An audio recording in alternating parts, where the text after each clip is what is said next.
Jingle.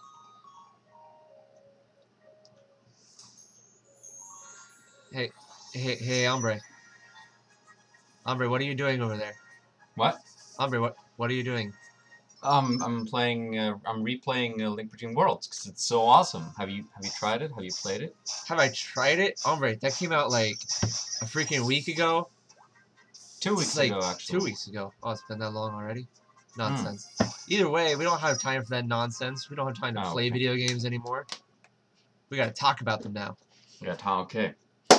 We're adults now. Yes. So Link Between Worlds. It's pretty cool, and we're gonna talk all about it. And this is gonna be a spoiler-heavy cast. So if you Spoiler haven't heavy. finished the game, just go away. Yeah, okay, put up the big old like banner right here, just like in bright yellow. Spoilers ahead, because we're holding nothing back over here. We had a challenge for both of us to play through the entire game since it came out, which we did. We're both playing hero mode now. We both know the story, and we are ready to deliver everything straight to you guys. Oh, I'm sorry, direct to you. There we go. Welcome to the Link Between Worlds Zelda Universe Direct. First impressions, like when you picked it up and played it, like for the first hour or so. Okay, well, again, anyone who's watched this podcast before knows that I'm a big Link to the Past fan, like big. So, immediate first impression is just nostalgia all over the place. Everything in this game is tailored to kind of bring back those memories. Everything in it, from the very beginning, you all just heard that jingle. It's the exact same jingle I heard the first time ever I played a Zelda game. So it's like, boom. So it's just like immediately I get a good feeling, right? And playing it, like just over the first hour, it's like you get in the dungeons real quick. You immediately just doing stuff, looking around, and it's just like, man, I haven't done this in a Zelda game in a long time, and now it's just like it's back to the way it used to be. There's no heavy story in the way. There's no like someone holding your hand the entire time. It's just immediately Right. you're in the game, and I have completely missed that. Yeah. And I agree. I'm just gonna give my general impression of the game, and I think what I kind of think this game has kind of done. It's taken like 3 or 4 steps forwards and maybe 1 step back. Uh, if we compare it to the rest of the series, right? Mm-hmm. So there are some things that I really like about it. What you said, you get going so quickly. It's like maybe 5 minutes, if even that, of introductory stuff that explains the settings, and you meet a few other characters before we can get going. But you get going pretty much right away, and it's such. Just comparing it to Skyward Sword, for instance, which took a long time before you could get set up. It's such a relief, and I just felt so free. And when you get the sword right, and you're supposed to deliver it. Yeah. I kind of felt like, no, I'm just gonna run over here and check out this place. I'm gonna run over here and check out that place. Um, yeah, because this game really does have an excellent sense of exploration and freedom that I haven't felt in a Zelda game for quite a while now. Yeah, and overall, it's brought a lot of stuff back to the series, like that were there before but aren't anymore.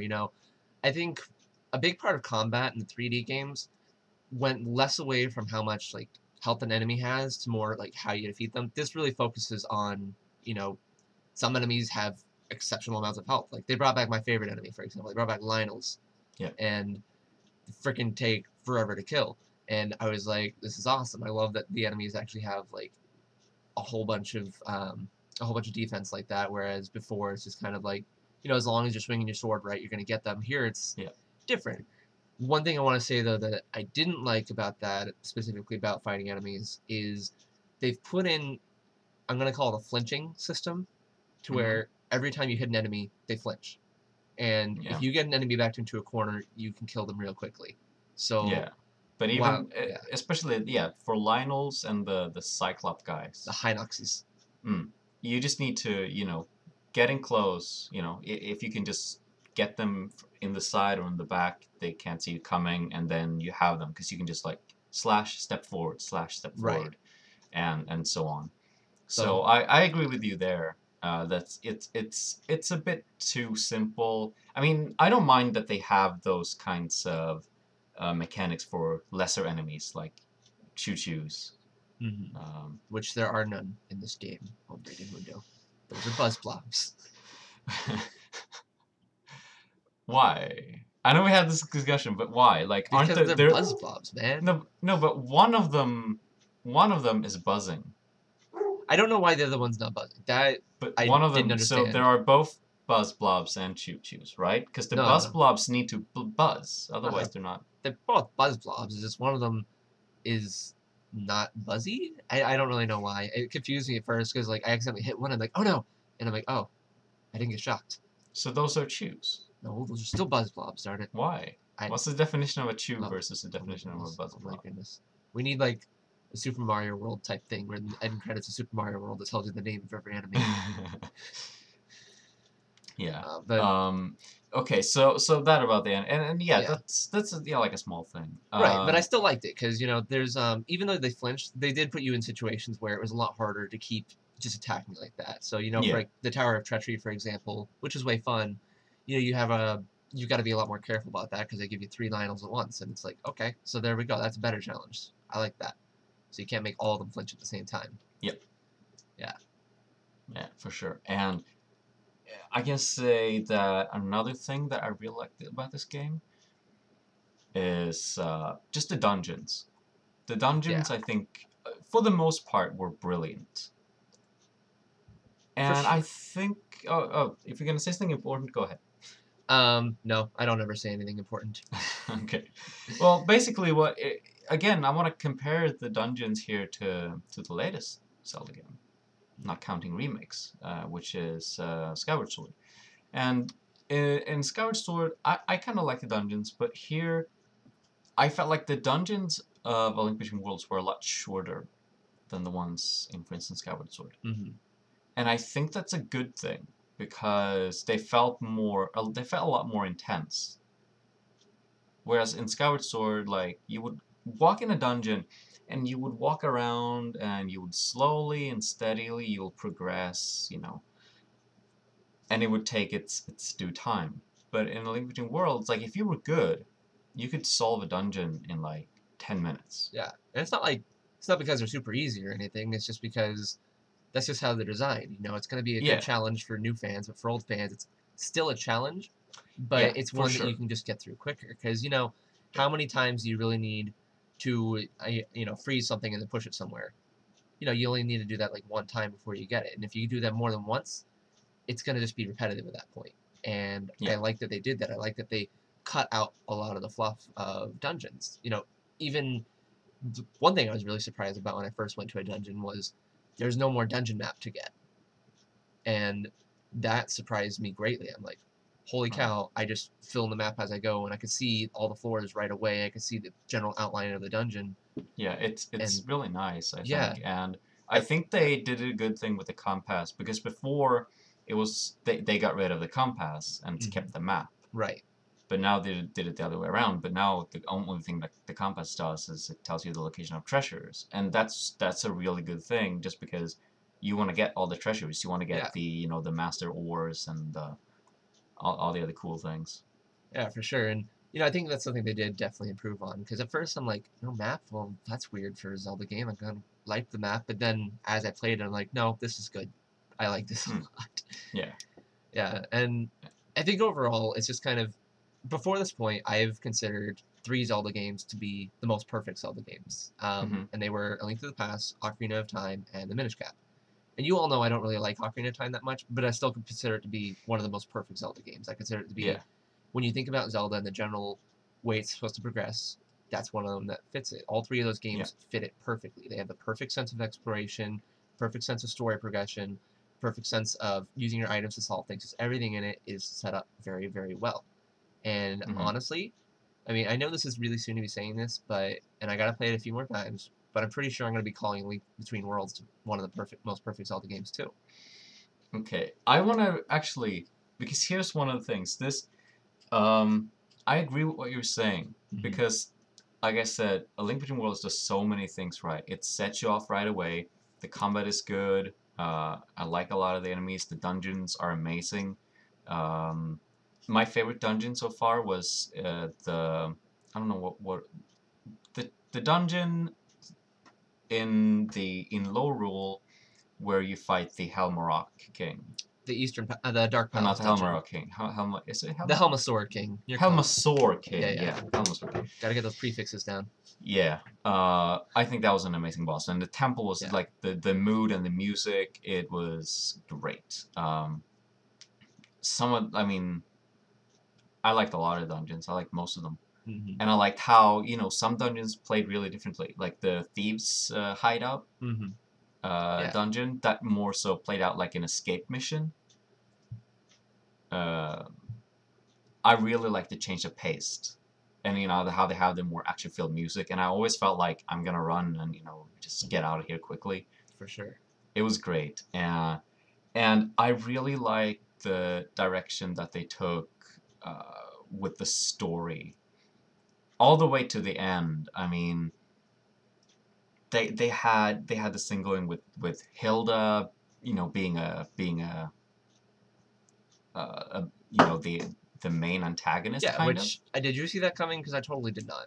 I kind of sort of did, because we speculated about this before. Yeah. In one of the previous casts, that I thought that because we knew that she sought after, like, she was looking. There was one in the trailers, like, she was looking at the Zelda painting, and she was talking about how they needed heroes. So I thought, like, yeah, she and Yuga are probably like allies, but then Yuga is gonna like betray her, and then she's gonna be all nice. Yeah. And it wasn't quite like that, but somewhere in that direction, right? Like, now she was a baddie basically up until the very end. Right, and at which point she was like, you just kind of realize she's more misguided than anything else. She really wants her kingdom to be healed, but she kind of won't stop at anything to do it. Yeah, and I really like that, because I wasn't sure about it for like the longest time. It was only I suspected it for a long time. When you complete a dungeon, she would talk to Zelda and stuff, and you were like, this is weird, Yeah. And you kind of get that dark vibe from her, but you're never really sure up until she actually takes the Triforce of Wisdom and be like, hey, give me the Triforce of Courage, and Yeah. she summons Yuga and stuff, and I really loved it.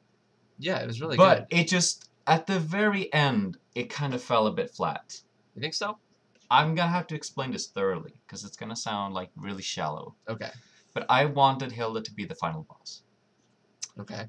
It would just fit the story narrative a lot better. Like, I get that, she wasn't really evil, she was more so misguided, and she would just take, desperate measures for in a desperate situation.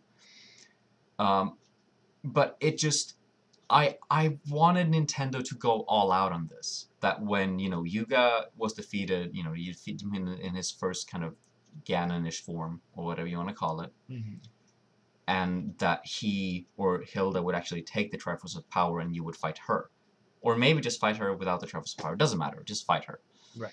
I think it would be more exciting, because her character is such that, she's kind of, Yuga was defeated, or his first form at least was defeated, and she's like, no, give the Triforce of Power to me so I can keep on fighting. Like, she's seeing the plan, this master plan really that she's brewed up for the entire story. She's seeing it falling apart in front of her very eyes, and I really wanted her desperation to really force her to fight Link. Yeah. And you could go, you have the thing there with, Ravio comes in and he's revealed to be, the Low Rules version of Link. Which is also pretty surprising. Yeah, it was. And I really liked that. Yeah, me too. But I think, and I think that was good, because he convinces her to stop, But I think they could have gone even further with it. What if, Link and Hilda fight, and, you defeat her, but then she casts some super spell, and she's on the verge of defeating Link. But then Ravio comes in and, like, stands in between and says, no, you can't do this. Ravio talks about how he wasn't brave, he was a bit cowardice, but he did what he tried to help out. And then he says maybe some of, Link's courage rubbed off on him. He's going to be trying to be more courageous, and he was inspired by Link. wouldn't that be so much better if he could actually show that he have actually gathered some courage and he stands in between Link and Hilda, like he stops Hilda from finishing Link off and he's ready to take the blow for Link. Wouldn't that be an awesome, courageous thing to do? Yeah, you know. And the second reason I really wanted to see Hilda as the final boss is because I already battled Yuga. I already defeated Yuga in Ganon form. Okay, you're gonna give him 2 more attacks. Like, okay, you're gonna give him the tennis attack, and then he's gonna throw his trident. Not that big of a deal, really. Yeah. I think I lost like what, a few hearts to the final boss. Oh, just like brag overall, about I it, why think don't that. you? I mean, overall, this game, I think this game was really good with difficulty. Yeah. It wasn't perfect, but it was really good. Yeah. But it was like, it wasn't that exciting to fight another form of Yuga. Because, like, okay, I beat him. I'm done with it. I want to fight Hilda now. Because I feel like, you know, they have the surprise where Hilda is revealed to be the mastermind. And she's kind of using Yuga. And Yuga's kind of using Ganon. And, you know, you think of her like, oh, you know, wow. Holy macaroni. She's the bad guy. I thought she was my friend. And then it's like, oh no, you just fight Yuga again, and he has 2 more attacks. Yeah. It's a bit of a letdown, you know. I wanted Nintendo to go just all out on this, and it could have been so much better. And like I said, we've fought Yuga already, and having a better final boss like Hilda, I want to know what she can do. I want to know what her attacks and powers can be, and how far she can actually go. Like I said, you know, she would be really desperate at this point as her plan is falling apart, and just kind of see what kind of boss fight they could have built up with that. I think that would have been so much more exciting. And honestly, that's what I expected. Like, I thought, yeah, they're going to do this. This is what they're going to do. And they didn't. And it was just, it wasn't, the way they handled it wasn't bad. Don't get me wrong, it wasn't bad. It just wasn't perfect. And this is the thing you're talking about, that I think A Link Between Worlds, for all the doubts and stuff that I've had before, that would, like, just in the past, in the previous podcast, I talked about some of the concerns I have, and I played the game and I've had such a blast with it. It's been so much fun, and like, I didn't really care about the visuals at all. Just like I expected that I wouldn't. Honestly, I was surprised about the visuals because, you know, I kind of saw the same way you did. You know, they didn't look to be. Yeah, they're not spectacular, and I don't like. I don't really admire A Link Between Worlds visuals, but like, it wasn't bad at all. It was like, I didn't care. I was like, this game is too much fun. I really liked a lot of the design choices they did go with, though. Like the way a lot of the characters look. For example, the Zoras. I thought those look like the best Zoras I've ever seen in my life. Yeah, no, they look great. They did. Because you know, when you think about the Zoras in A Link to the Past, you know, they're much more monstrous. Here, they're honestly cute, and I just they kind of are, yeah. Yeah, and I just like freaking, I freaking loved the Zoras in this game, like, a lot. I just love talking to them and seeing them, their little huge mouths moving up and down, and I don't know, I like the Zoras a lot. So I did happen to like a lot of the design choices they did go with, even though, like, I'm just gonna say, you know, the trailers for this game just really did not do it justice for how much better it looks in action. You know, when you're actually playing it, the visuals actually do work really well with the game. Okay, so question, did you ever use 3D? Yeah, I did. I actually tried to use 3D as much as possible, so, you know, if I was in a place where I could stand still, because, you know, you can't really use 3D while moving. Right, but if I was ever just sitting and play, then, yeah, I would turn it on, and I would actually enjoy it. Like, I thought it was a really cool effect, especially freaking helpful in Death Mountain, when you're, like, going on those, you know, the platforms above the lava. Oh, yeah, those were... Oh my gosh, that part of the game was like so freaking crazy hard. But that's where I like used 3D the most to like figure out exactly where I was in relation to everything else. Yeah. Now I didn't really use 3D. I tried a bit in the beginning, and I was like, it's all right. And some of the effects are really cool, like the fire rod looks really great. Yeah, it does. Yeah. It wasn't for me, but I don't think that took away anything. But no, but going back to what I was saying about like how this game, like, it does so many things right. There are a couple things that they took a step back on, like I said in the beginning, or at the end rather, at the very end there, and I think the only reason that it frustrates me to the degree that it does is that like they could have just made like the perfect Zelda game. Right. Like they could have made the. I think if they had gone like all out with that thing, with the final battle, and maybe not have made the ending so sweet. We're like, oh, we wish that they get a Triforce too, and now everyone's happy. Like if they would have actually left their kingdom to crumble, and it would have been a bit sad, Yeah. and you would really feel their sacrifice, like Hilda's sacrifice of doing the right thing, despite realizing that she just doomed herself and everyone she loves and her own kingdom. Um, there are also another few things, like they have the hamburger larva thing. The Moldorm. Yeah, He it totally really does looks like a he hamburger. does. I thought the exact same thing at first. I'm like, oh my gosh, it's a giant hamburger. That must have been intentional. It But has to have been. He's got like lettuce and everything. yeah, but like that one, and there are a few others that are just pretty much exactly the same as in A Link to the Past. Yeah. And some of them were like, okay, it's dungeon item, stun, and it falls back on the same boss pattern, like the classic boss pattern. Yeah, we should mention is that even though you can get all the items like right away, and I did. I went and bought every item right away. Yeah, I'm I like, did yeah, too. perfect. Even though you do it that way, the dungeons still kind of have one item that they require to get through, and it still kind of falls back on that same pattern. Not necessarily a really bad thing, but there wasn't a whole lot of having to use multiple items, and most bosses focused on one thing. And one thing I do want to add though is about boss fights. I actually got very surprised by the game because you can beat the dungeons in low rule in any order that you want. And so the order I was taking, I was only seeing bosses from A Link to the Past, and it was cool at first because it's like well, it's all right. So they're just all going to be bosses from A Link to the Past, whatever. That's cool, just reimagined. I specifically like seeing Blind the Thief reimagined because he looked freaking awesome. Yeah. It also surprised me during that boss fight though, because I'm like, man, this is weird. His head's not flying off and spitting fire at me. Next thing I know, his head's flying off and spitting fire at me. Yeah.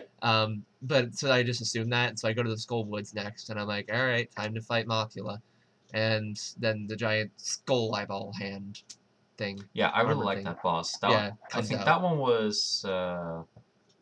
I think I died. I only died 3 times in the game. Yeah. And that was one of them against that hand. It was close, but yeah, I died. Yeah. And it was like it took a little bit to figure out, and I like those kinds of bosses that aren't like obvious what you need to do. For sure. And I think one thing about that hand is like the reason why it was fun and fresh is because it utilized one of the major new elements in the game that we haven't even talked about yet, that is merging into the wall as a little drawing. Yeah. And I think everyone, when they see something like that, they see the new Zelda thing, they're like, okay, is this gonna be gimmicky or is it gonna be like fun? Yeah, this was great. It was amazing, absolutely fantastic. Yeah, and the first time when I really appreciated it was in the very first dungeon, right? Mm-hmm. After you just get the power and you go outside the dungeon. Yeah. That was such an amazing feeling because, for one, you got a sense that you've stumbled onto a secret area where you're not really supposed to be. Mm-hmm. I mean you are, but you get the feeling that I'm moving across the bounds here. And I'm somewhere, I'm outside a dungeon where normal people can't even get to. For sure. I mean, it just looked so amazing, and you would hear the wind and everything, and it was so cool. Yeah. But even so, like just in general, you would use it in the overworld, you use it in dungeons for puzzles, you just use it for everything. And one of the things that I actually really did like about the final boss was picture fighting him. Yeah. Having to get the arrows to go the right way at the right time. You kind of have to do it a few times, like 3 times, I think. For sure. At first you're like, oh, why does it not work? First 2 times you can just shoot him straight on. Yeah. And then you have to shoot him in the back also. Right. Here's what I did. So I shot him, right? And then I exited the wall and went behind him and shot him in the back. Right. Exactly, because he's busy. And I think that's what most people did, and that's what I think how they designed it to be. Yeah. And the thing I like about that though is at first you don't actually have to do that. Like the first time that he's holding the arrow in front of you, you can just turn around and shoot him and it'll go to his back. Yeah. Because I think that was kind of my first thought. I'm like, okay, so let's do that. And then the second time they make that not work. and so you got to figure out a different way to do it. And that I was like, okay, that's just brilliant. There's a lot of like really brilliant Yeah. moments in this game Yeah, that exactly. teach you what to do. Exactly. And Yeah, it's sort of like um, where you really have to think a little bit outside the box, because for these are sure. the things with this new mechanic that you play in this top-down perspective, right? Hmm. And you're walking around and you're killing things and you're using items, and it's like, okay, I get this, right? But then you also have to think in this other dimension, with the wall. Like I can merge here and I can go here, and then I can appear here and do this. And you oftentimes forget that you have that sort of power, or when to utilize it to achieve the right effect. Like, can we talk about the Pegasus Yes, boots? specifically the This, Pegasus the boots. damn Pegasus boots. Both Hombre Mundo and I went through almost the entire game without having the Pegasus boots. Yeah. Even though you can get them right after the first dungeon. They're an item that's there the entire time. You can get them. I just assumed that I'd get them later. And like, okay, so I'll just get them Yeah. later. They're gonna come later. No. Because this game was so brilliantly built that, they're kind of it's almost punishing you if you're thinking about the old Zelda way. You have to think about it in terms of this new game, like what Exactly. things you have at your disposal now. I played Link to the Past over a dozen times. I know everything in there. I know the light world like the back of my hand. I know the dark world like the back of my hand. I see this game, I'm like, okay, so I know the maps already. That'll help me. Nope, didn't help me at all because everything's changed. Like they changed up so much in this game, and for the Pegasus boots, it's most evident in that Yeah. because in A Link to the Past, the original, there's this girl that runs back and forth that you have to catch, and she'll I forget what she does for you, but she does something when you catch her. I think she just tells you a secret, and so yeah, that's right. She just tells you how to run in the trees. That's it. So you're supposed to catch her with the Pegasus boots, and you get the Pegasus boots from Sahasrara after the Eastern Palace, originally Link to the Past.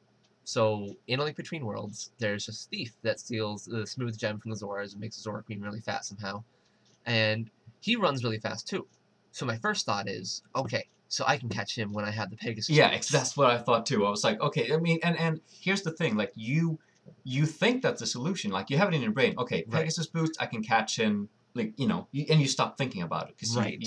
like problem solution, got it. I just need the Pegasus boots now. Yeah.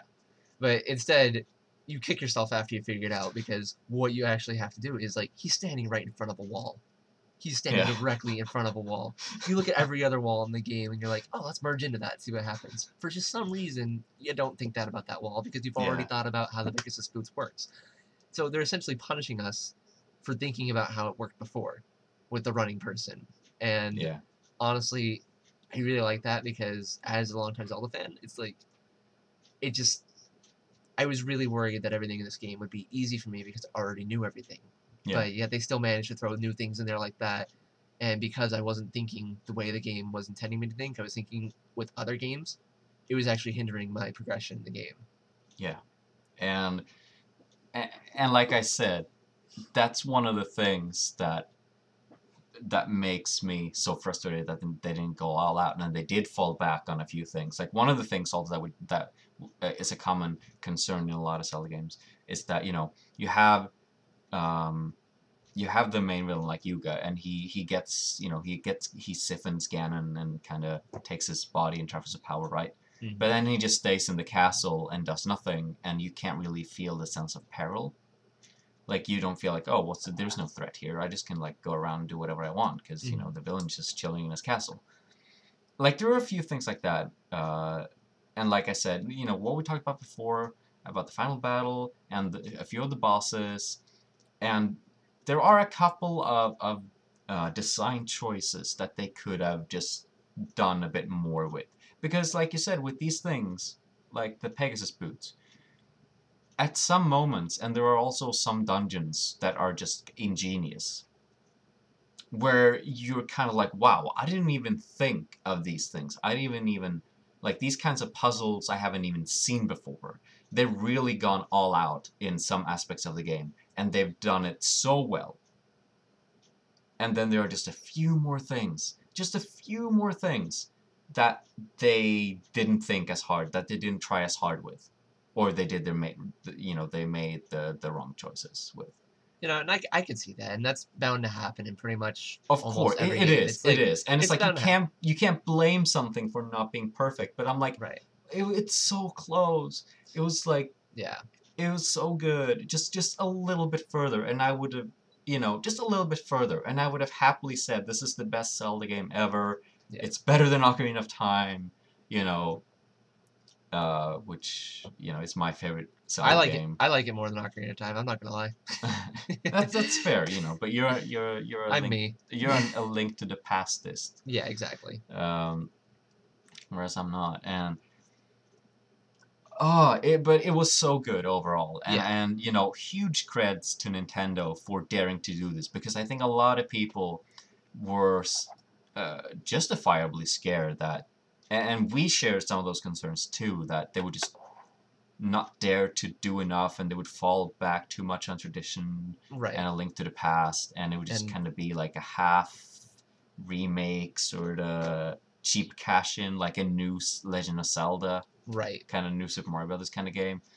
But I feel like they really didn't. They They really didn't. really They really put heart into this. You could tell like they really wanted yeah to do something good for that everyone would just yeah. love. You know, something And that and new. here's the thing. Yeah. Now I'm just gonna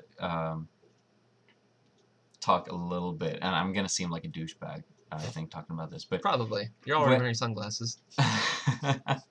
um, but yeah, when we interviewed Eiji Aonuma at E3, I really got that sense that he was this person, and was kind of apparent in the answers that he gave us. Because Mhm. we asked him about a lot about remaking this game and releasing games in the past and releasing game now, and how he felt about what other people thought about this products and the fans and stuff like that. And he really came off as the kind of guy who tries really hard to appease his fans. And so I really think that when the Zelda team took this upon themselves, that we're gonna make a sequel to one of the most beloved games in the history of the world of gaming, yeah, they're not gonna be like, okay, let's just do something cheap. They're like, Yeah, no, for sure. we have to really put a lot of effort into this, and in doing so, like I said in the beginning, like 3 or 4 steps forward for the Zelda franchise as a whole. I think they've done so many things right, and then just a teensy tiny step back. And I was so close to being the perfect Zelda game, and Yeah. just man, it's Uh, awesome. I'm It's definitely saying it's up there though. I'm definitely saying it is oh, it's of for the of those. sure. Like I It's said, for those four sure. games I mentioned, including this one, I'm saying are like the closest to perfect as Zelda games can get. Yeah, Like, like top 3 yeah, for sure. for sure. And I just want to. I know we've gushed about this game a lot in this cast, but I just want to gush about a few more things real quick. Like Yeah. there's as a big fan of the first Zelda game, like the very first one, one of the big things was just non-linearity, and that was a promise that we were given at one of the Nintendo Directs last year. Was that they wanted to focus on non-linearity and how to incorporate multiplayer into Zelda games. So both of those they did with this, and non-linearity, you could just really go wherever you want and just get whatever you wanted. And going back to the example of the Pegasus boots, it's like you can go through the whole game without that, but you can still get it if you wanted to. It's like the game isn't requiring you to do everything like a lot of other games do. It's like it gives you options a lot along the way. There's a lot of how you want to play the game in there, and I really like that. Link to the Past had so many items that just were not important. You had the magic cape, you had the cane of Burna, just things that were not important to complete the game, but added to the game if you wanted to get them, and just added more things that you could do. And I really like the way that they did that again here. Is that there was a lot of stuff that you didn't need. I didn't need the bee charm, the bee badge or whatever. I didn't need to have, bees not attack me. But then when I got it, I'm like, oh, this is actually really cool. Because then a bee follows you around. It's Yeah, awesome. it's cute. Yeah. It's like, yeah. But the other thing I want to mention though is about the multiplayer aspect that we were talking about at Direct.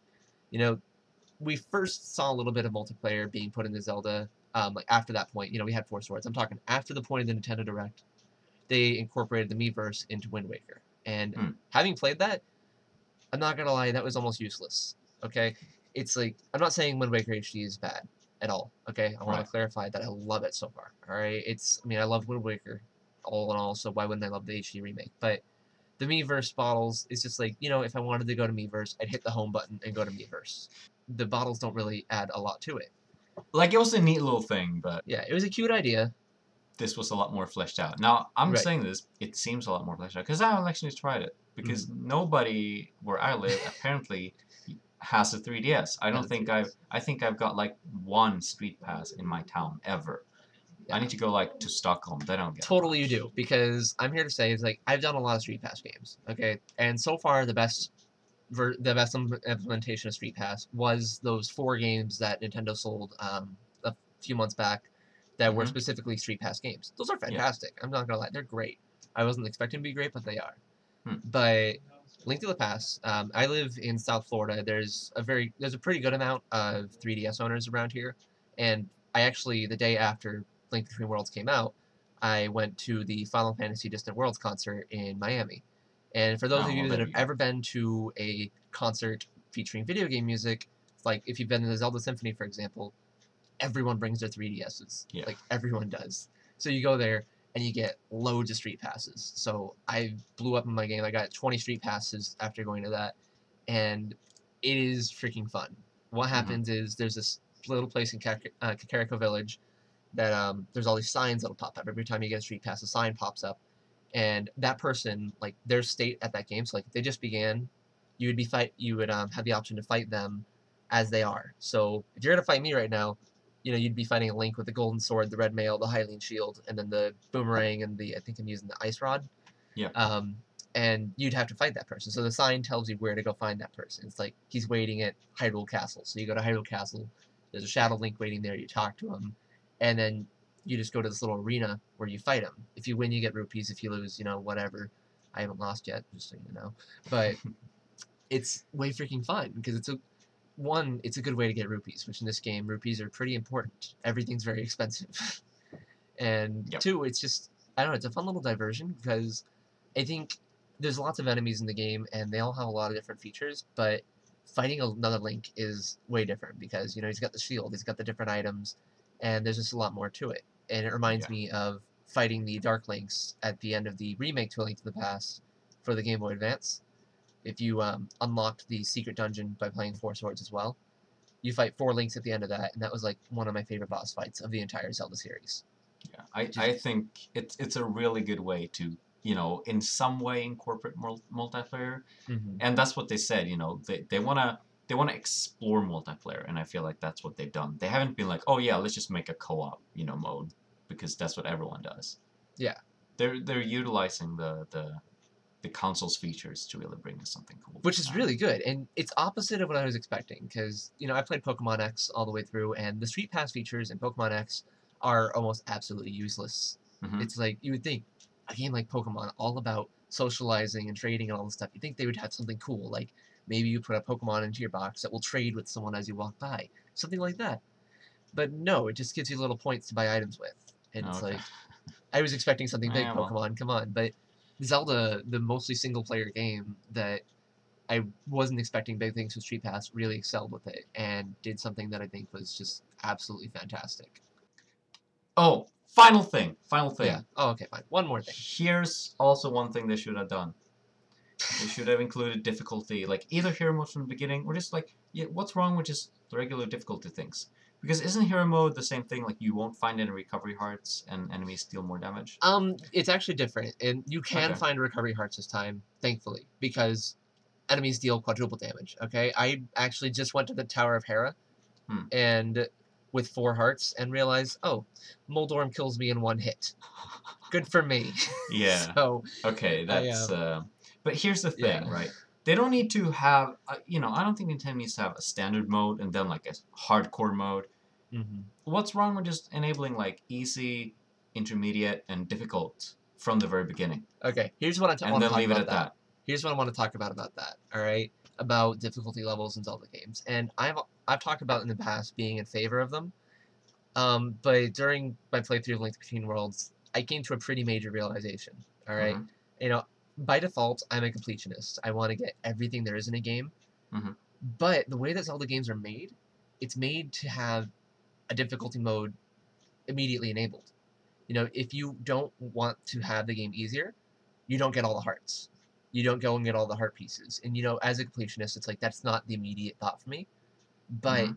if you skip past that stuff, you know, like one way I would play Link to the Past, honestly, is I'd get all the heart containers that I get in dungeons and get only the dungeon items, and I wouldn't Hmm. get anything else, which actually made the game quite a bit more challenging because at Yeah, that but point, I mean, of course, and there are like three yeah, hard challenges and whatnot. right, But you know, exactly. This, you can't.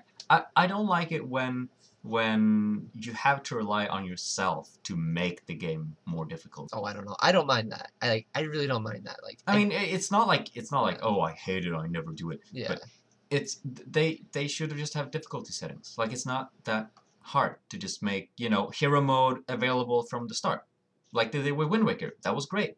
right. It's cool. Like, but I think that's why they didn't do it. Is just because they kind of had that built-in thing in there. Is that you know, and that's what I realized when I went to the Tower of Hera. Is with 4 hearts, I fought the boss and I died right away, and it's like, And okay, that's great. But yeah, they should have had, and maybe that's like a little bit extreme. You could have like just a setting from the get go, enemies still yeah, double damage. If you want a bit extra challenge, like yeah, I don't see. It's just such a simple little thing, yeah, and my experiences with game programming is limited.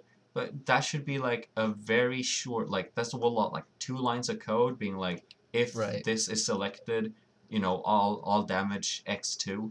But I agree. I do agree with you to a point though, because if they are going to throw hero mode in there, I think it should be available from the beginning because Yeah, why not? You know, it's yeah. not like it's beating the game once. It's like okay, but why do I have to beat the entire game again to do that? Now, one thing I do want to mention that I have not actually looked far into yet, but there is allegedly another ending at the end of hero I've mode. heard. Yes, I've I heard, but and I'm sure it's true. It's just I didn't want to look far into it because you know spoilers, man. Even though I'm yeah, giving all of yeah. you spoilers right now, but so there is at least one thing that they did with that kind of justified hero mode. I'm not gonna say it entirely justified it being only unlockable after the end, Yeah. but it is at least a nice thing that even though you can't get hero mode right away, they're Hmm. gonna give us another bonus for completing the game again. So Yeah. there is that at least. Yeah.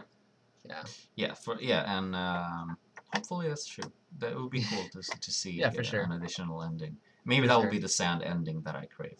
If so, I'll Maybe be really happy. maybe everyone will die. Maybe the Triforce is too bright. Oh no, we'll talk about that in theorizing. I want to talk about. There's a few things I want to talk about in theorizing, man. There's a All lot of right. stuff. Yep. Okay.